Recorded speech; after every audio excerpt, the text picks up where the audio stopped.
The Indian philosophy is inclusive and sustainable. In a speech called The Message of the Forest, Rabindranath Tagore implied that India could offer its rich heritage as a gift to the world. Several foreigners traveled to India and brought new religious thoughts, but India's uniqueness lies in its generous absorption of them. India made its storehouse richer with new additions without discarding the older constituents. Thus, an all-compassing essence of Indianness emerged, similar to the Indian philosophy and spirituality. Consumerism dominates the world today, and India is no exception, yet the country's spiritual richness remains undisturbed. One can consider the individual the primary agent. Given limited means, his utility maximizing behavior would guide the entire spectrum of material activities. However, it can result in severe inequality. On the other hand, Indian philosophy does not oppose material prosperity alongside spiritual advancement, but envisages social well-being in a much more meaningful way. The four basic tenets of human aspiration, dharma, artha, kam, and moksha, are fundamental to the individual well-being. Indian philosophy is inclusive and sustainable. It begins with a bigger perspective and then reduces to the root of individual satisfaction from that grand structure. The maximization of social well-being is the spirit, and its conceptualization is so grand that it includes human beings and the environment.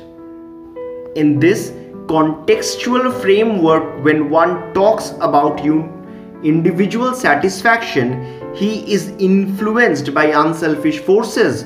That is how spirituality and a materialistic way of life complement each other and shape one's life in a more fulfilling manner.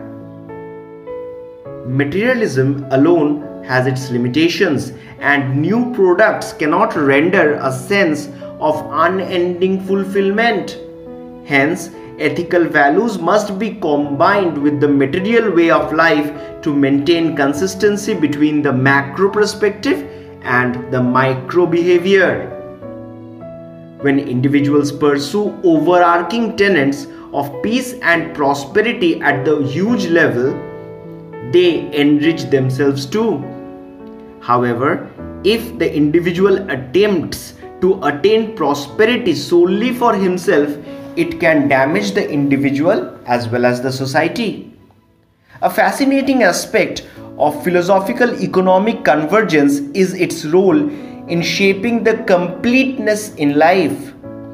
As one that undertakes every action in the name of that one, mindful of the need to earn a livelihood without causing harm to others, thereby eliminating all corrupt practices.